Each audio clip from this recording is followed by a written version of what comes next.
who live for peace and not violence, and told us to be the change we wish to see in the world. Freedom's calling, I feel the fire that's deep inside us. Everybody wants change, but tell me who will guide us. Boom shakalaka, ladies and gentlemen, brothers and sisters around the world. It is your boy Chris Schul, aka the Esoteric Noetic, aka the Chocolate Nubian Soul Brother. Be sure to like this video, subscribe, click on the bell, tell your friends. Drop some comments, let us know what you think. Alright, so ladies and gentlemen, some of you have noticed it's been some time since I posted a video. It's been a rough 7 days. I wanted to make a video on the passing of a very important person in my life. That's my father. About seven days ago, that was last Sunday, on the 23rd of August, he passed away at the Box Hill Hospital, and it's been incredibly difficult. They say that you don't become a man until your father dies, and I don't know if that's true. I mean, I feel like for the last few days I've been anything but a man. I've been crying. I mean, I'm not gonna lie. It's been incredibly difficult, but I think it's true in the sense that it's such an incredibly difficult thing to go through that at some point, and I'm not there yet, but I'm gradually getting there, it forces you to become stronger and to grow into your boots, to grow into yourself, as you have to. It makes you realize how fleeting life can be, and how incumbent it is upon you to make the most out of your life. So, for a long time, I've been wanting to interview my dad on this podcast. He's a brilliant man. He's lived an extraordinary life. He died at the age of 74. He was born in 1946. And I was just thinking about that. In numerology, 74 turns into 11. And 11 is a spiritual number. It represents the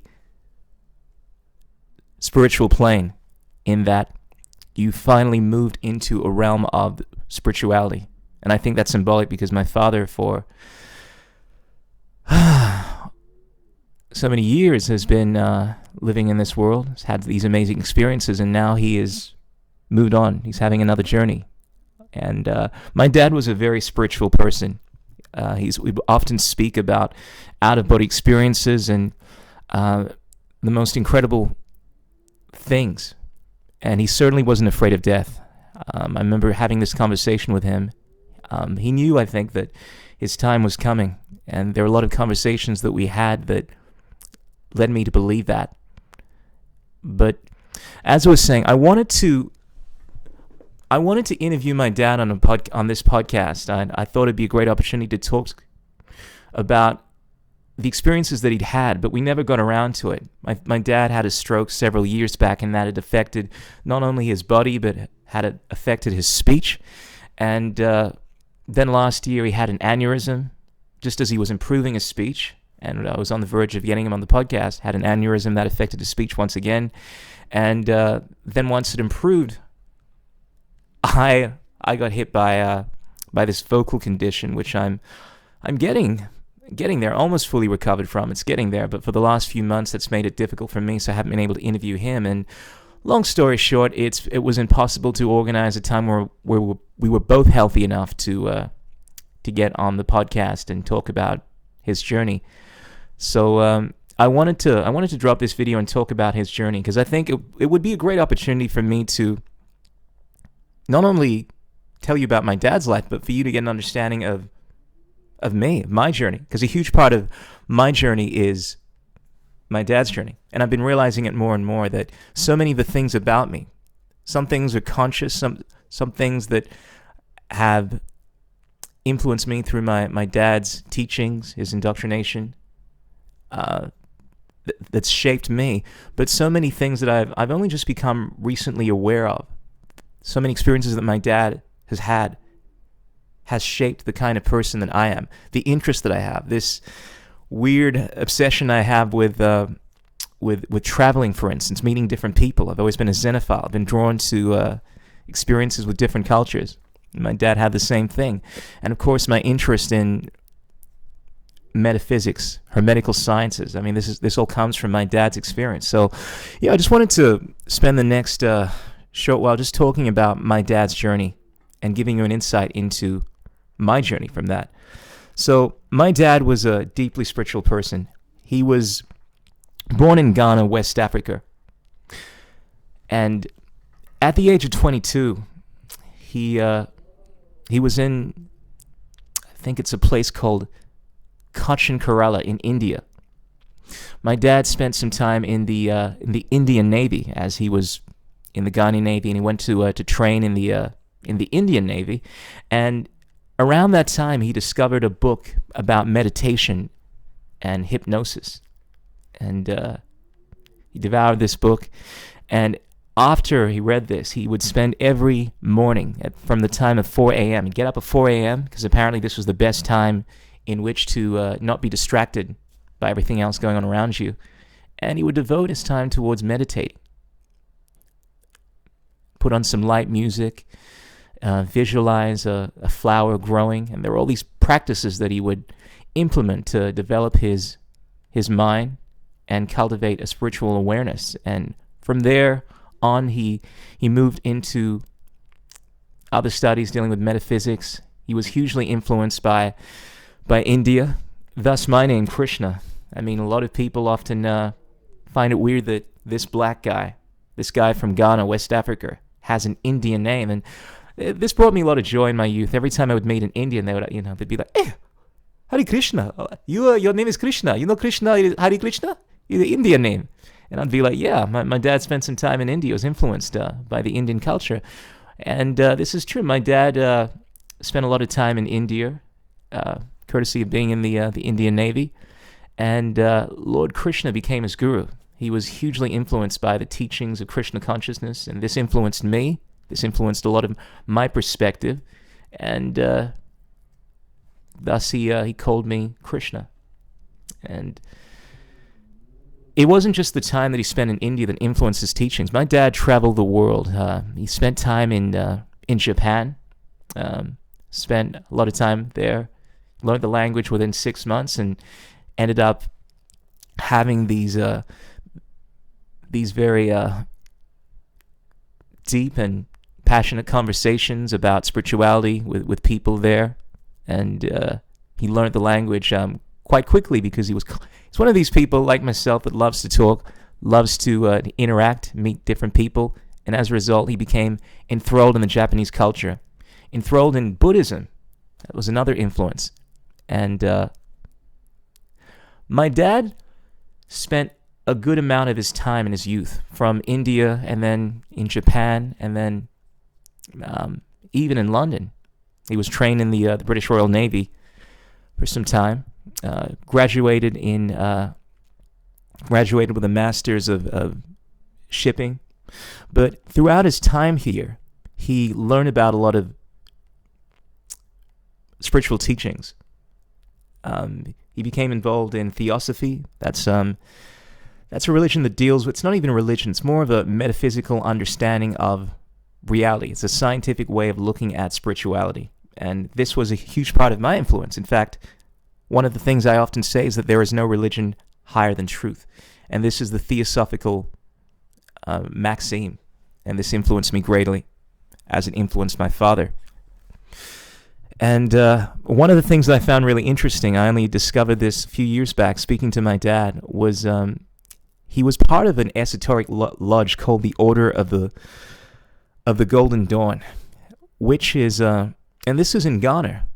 So he spent some time, I would imagine, after his time in India, became initiated into this lodge where he learned about a lot of esoteric teachings. And this lodge dealt with hermetical sciences. So much of the Western world is influenced by the teachings of ancient Egypt. Hermetical sciences. I mean, ancient Rome, ancient Greece, essentially inherited their knowledge, not just from the mathematics, the sciences, but also the occult, inherited this from the Etruscans and essentially from ancient Egypt. And this body of knowledge, known as the Hermetical sciences, is what shaped most of the Western world. And it has a tremendous amount of knowledge from hypnosis, spirituality, the science of who we are. And a huge part of my dad's journey was learning about himself, learning about spirituality. Like, he would often talk about these amazing experiences that he would have. These experiences where he'd be hypnotized and would see visions about things to come. In fact, before he came to Australia, one of the reasons he came to Australia was he had a vision of living here. There was a time when he was deciding whether or not he would bring his family to the United States or to London, and he chose Australia for a very specific reason. I remember him telling us about how he had a vision of seeing Parliament Square, seeing Glenferrie Road. He was astral traveling, and once he finally came to Australia and he saw these places, and he realized that this was the same place that he'd seen in his vision and that he was supposed to come here. And his spiritual journey is fascinating, that he was introduced to a group of people, 3 people, that essentially paved the way for him to come here and allowed him to do work here. But without getting into that, his life was full of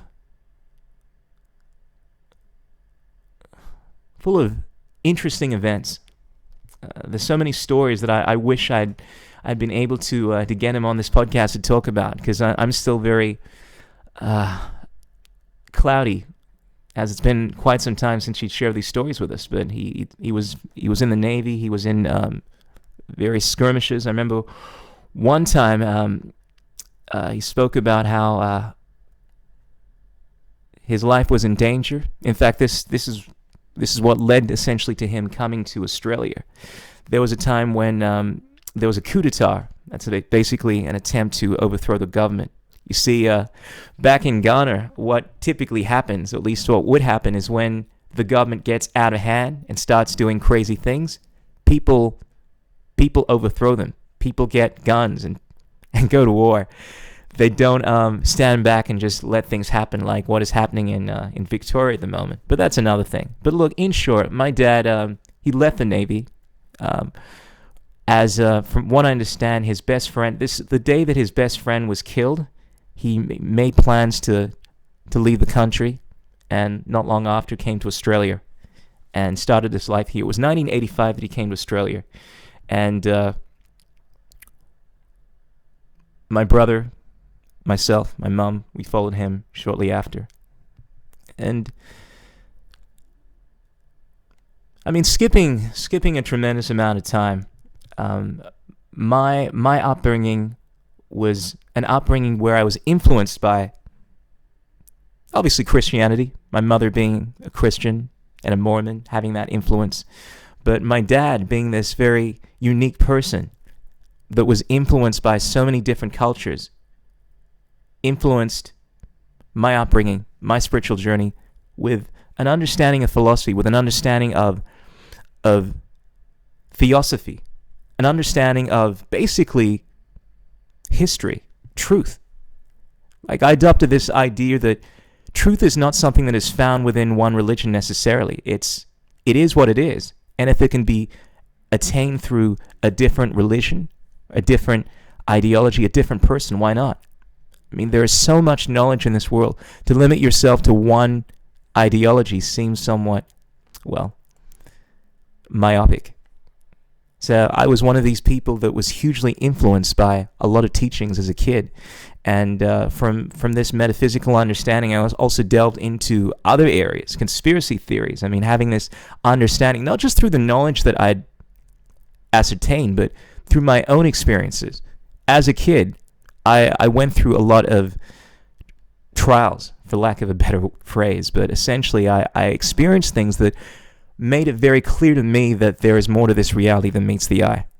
And I was talking about, watching my father pass away. I was able to see my father pass away. For a long time, my father had a lot of issues, and over the last few months, specifically with his breathing, and it had gotten worse. I mean, he was in the hospital about a month ago, and we were all praying that he'd pull through. One, because, look, I'm not afraid of death, only in the fact that if I've lived an unlived life, a life without meaning, it would be a shame for me to pass. There's so much that I want to achieve. Similarly, my father was not afraid of death. But the idea of losing someone, particularly at a time now when there's so much that is going on, I felt like, one, if my father was to pass away, this is a month ago, I was apprehensive because I wasn't in the best condition. At that time, my voice wasn't fully healed. And I was thinking about having to endure all the trials and tribulations that came with that. And granted, I've improved somewhat since then. But also at a time that we're in with this COVID-19, with all the restrictions, with all the regulations, having a funeral is very difficult. You can only admit 10 people here in Melbourne. And this is something that I'm having to deal with at the moment. But basically, at the time that he had the first scare, I was apprehensive about losing him because it wasn't the ideal time. And I was so thankful that he managed to pull through. But then shortly after he came back, he lost a lot of weight, and they didn't really know exactly what the problem was, other than that he had a lot of complications, namely his heart. And we knew that he didn't have too much time. I was hoping, though, that he'd be able to pull through. Didn't want it to be this year, but when it's someone's time to go, it's someone's time to go. Anyway, in short, the day that my dad died, received a lot of calls from the hospital, and it kept on getting worse. They kept on explaining to us that, look, it wasn't looking good. And by the time that they finally allowed us to go in there, being very reluctant because of all these restrictions, but because it didn't seem like he was going to make it through the night, they finally granted me access to go see him, and he wasn't looking well. And there's nothing more difficult than seeing your father struggling for air, struggling to stay lucid. He was delirious, and it forces you to be strong. The one thing that I promised myself was that I was going to be strong for him and strong for myself, because I'm the kind of person that wants to uplift people for selfish reasons, and that by uplifting people, I uplift myself. When I feel like I don't have the strength to help, to be an inspiration, I feel like I'm letting myself down, and that is something that is depressing for myself. So, yeah, I was trying to be as strong as I could, but just watching everything that was going on, knowing that I'm losing this being that has had such a tremendous influence on my life,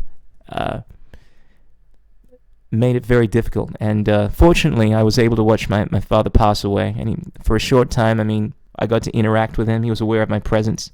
Wasn't really able to communicate, but he struggled to communicate. And it's good knowing that I was able to be there in his last moment. And my brother came shortly after, at which point he was unconscious, but we got to watch him pass away. And that's a sacred honor that I think every son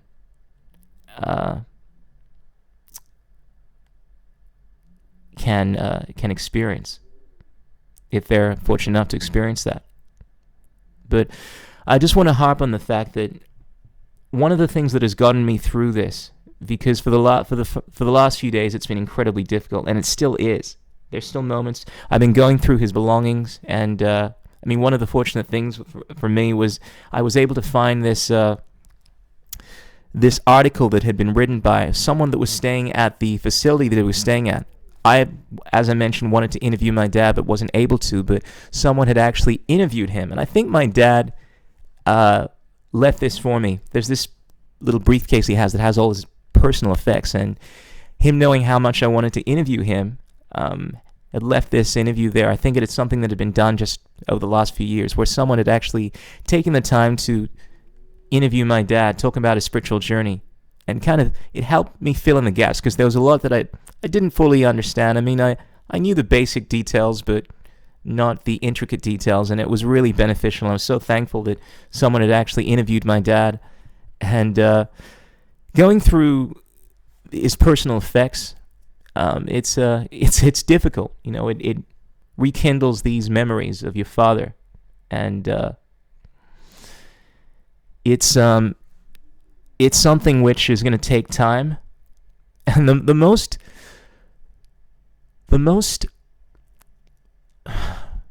sobering thought about this entire thing is realizing that this is something that everyone goes through. It's brutally difficult to lose any loved one, whether it's your mother, your father, your brother.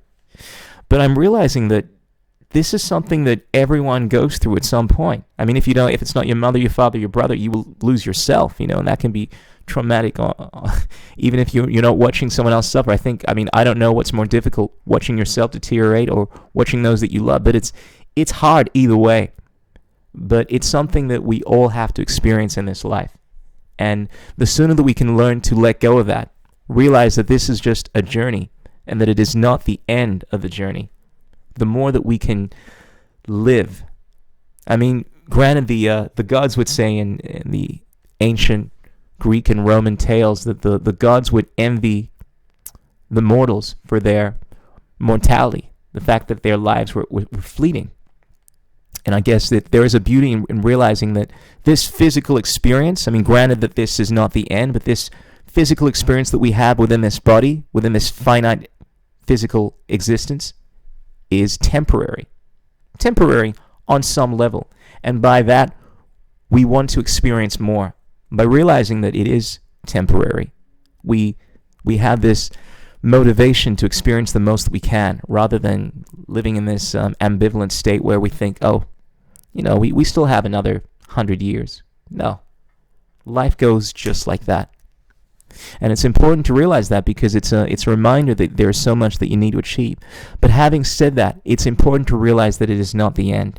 And if you buy into this attitude that life is nothing but this Euclidean meat space, and that the end is the end, I find that can be a very daunting and depressing realization. But realizing that, I mean, the one thing that has gotten me through this entire thing is realizing that my father, like his entire journey, has been a journey of understanding that there is more to reality. The experiences that he would share with me about seeing his physical body, you know, and these out-of-body experiences, and realizing and that he'd experienced the other side, made it more reassuring to me that this is something that he knew was coming, he wasn't afraid of, and this is something that I shouldn't be afraid of, and that if anything, I should, in a way, celebrate the fact that he's passing into a better state now. Now he's no longer suffering in this physical body, where he's deprived of the ability to fully utilize his vehicle.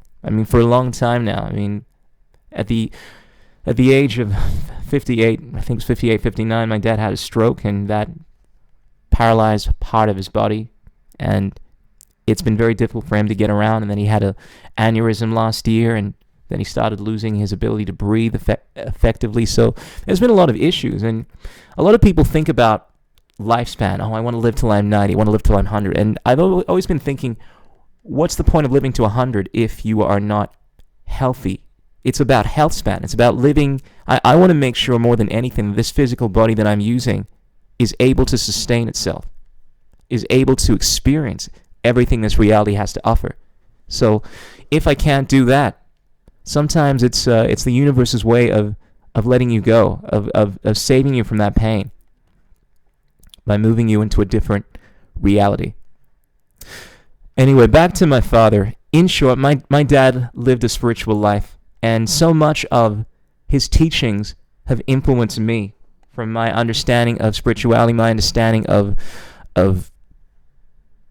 philosophy, my understanding of even the way that I interact. I mean, my dad believed in the golden rule, to treat others as you would like to be treated, which has become my philosophy.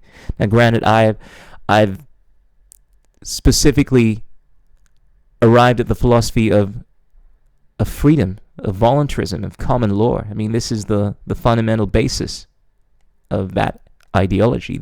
To do as you would like, to live your life as, or to treat others as you would like to be treated. Don't harm others. Don't defraud people.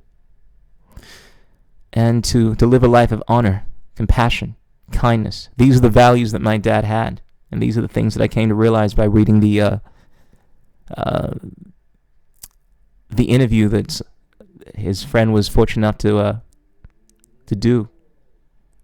And this is the kind of life that I want to live. But more than anything, this entire experience has made me realize the kind of person that I want to be. I mean, I am many things, in that I obviously love music, I love performing, I love meeting different people. I'm this xenophile. I love traveling and meeting people from different cultures, like my father.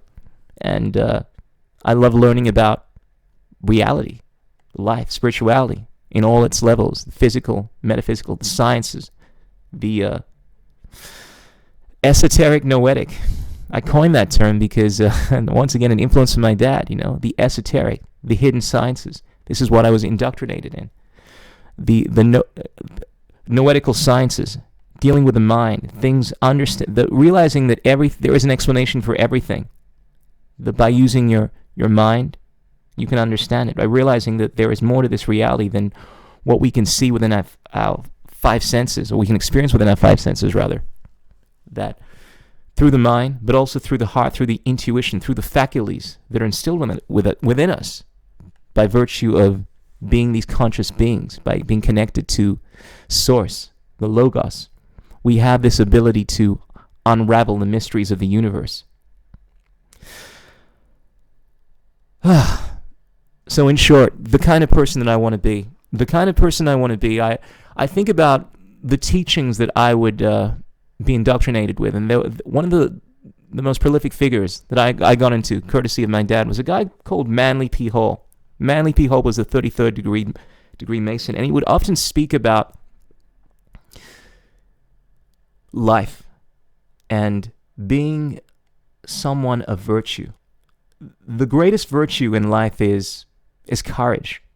Aristotle would say this, and C.S. Lewis, one of my favorite authors, would say that courage is the testing point of every virtue, because it takes courage to have any kind of virtue, to show compassion, to be vulnerable enough with people, not to acquiesce to societal norms, because it's easier to do that, to be real, to be who you are, to show your vulnerability, to show your weaknesses, to show your strengths, not to play this humility crap that a lot of people do. It takes courage to stand for what you believe in. It also takes courage to actually live a life where you are striving to not only uplift yourself, but to uplift the vibration of those around you, to be a Jupiterian hero, as Manly P. Hall would say. And this is the kind of thing that I think we all strive to. It takes courage. There are types of heroes. Basically, Manly P. Hall would speak about the Plutonian hero. Pluto being the smallest planet, even though it's technically not a planet from what I understand. But it's the kind of hero that just focuses on fame and fortune and amasses a tremendous amount of wealth within this physical realm. And people deem that a success. But the next level is the Neptunian hero, someone that is able to not only succeed on the material level, but is able to redempt their spirit from matter through an efflorescence of consciousness, by becoming wiser, by growing, by devoting yourself towards the spiritual life, by understanding who you are, understanding yourself and improving yourself and gravitating towards a higher level of awareness and consciousness. So not just fulfilling yourself materially, but fulfilling yourself spiritually. And by arriving at this, you influence others. You be the change that you want to be. You, as Mahatma Gandhi said, you be the change that you want to see in the world. And then the Jupiterian hero, which is the final stage, is the hero that devotes himself towards uplifting the vibration of the planet. by helping others, by striving to create change, whether it can be through anything. It can be through performing arts. It can be through being a spiritual leader, or a leader that tries to make social change. But essentially, by focusing on others, by doing that which is most difficult, that which you are most afraid of,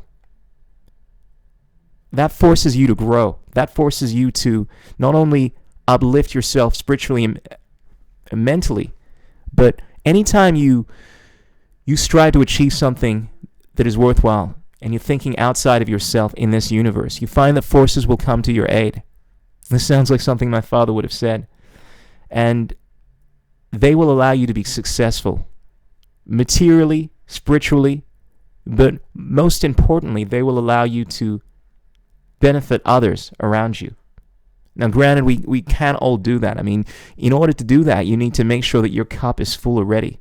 Therefore, you need to matriculate to a high level of awareness. You need to be strong within yourself, within your mind, within your body, be stable financially, spiritually. But then you can devote yourself towards helping others and uplifting the vibration of the planet, to be a Jupiterian hero. And that's something that I definitely strive towards. And I aim to do that through my music.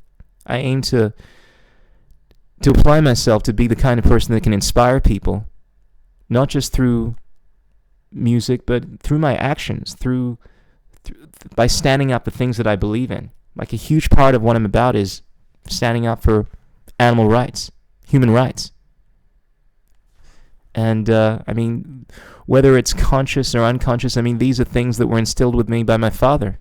I mean, the reason I remember as a kid, I mean, I've often said that, you know, I took on this animal rights activism as a kid, being a vegetarian and loving animals, because of this tremendous affinity I had towards animals. But a huge part of it was my father adopting this lifestyle, and, you know, wanting to be like my father. I gravitated towards this. And then the approach that I have towards philosophy, towards justice, human rights. I mean, this is about standing for what I believe in because I know it's right. And this is something that takes courage. These are values that have been bestowed upon me by my father, just by watching him throughout his life. So anyway, ladies and gentlemen, I'm going to leave it there. This is a long one, I know, but I thought it would be a good opportunity for me to talk about my father and talk about his journey so that you can better understand my journey. And stay tuned. I'm going to start dropping some more videos on the regular. It's been a difficult week, and it's a difficult challenge that we all will have to face at some point. Now, I hope by listening to my journey, this will help you if you're dealing with a difficult situation, or perhaps in the future if you have to encounter something like this. This will be of service to you. But all we can do is keep on moving forward. As Martin Luther King would said, you know, whatever you do, keep moving forward. Keep moving forward. Stand up for what you believe in. Strive to be the best that you can be in all things. You can never be more. You can never be less. Do your duty. Be courageous, and you will be victorious. And realize that this is a temporary experience. This thing that we call life, it's not an end once it's over. There is another stage. That much I am aware of from the experiences that I not only had, but from the knowledge that I've seen, that I've experienced from my father, and the knowledge that I've encountered in my own journey. Anyway, ladies and gentlemen, freaks and geeks, peace out, keep it real. Don't drive and text. Be sure to drop us some comments and let me know if there's anything that you'd like me to talk about.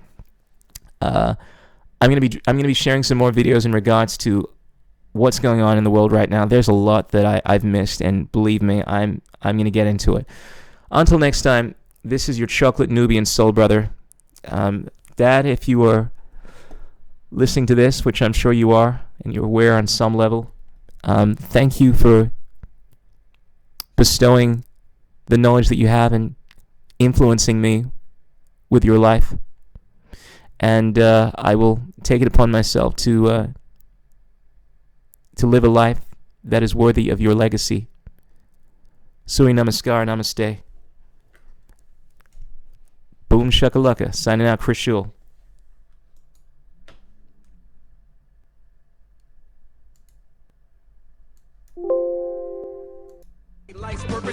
What is liberty? What the? Who says you can't build muscle on a vegan diet? What's it like being a hottie in the vegan community? There are no political solutions, only technological ones. The economics of the system don't allow multiple competing systems to survive. Engineering, technology, these arts of humanity, they are magic.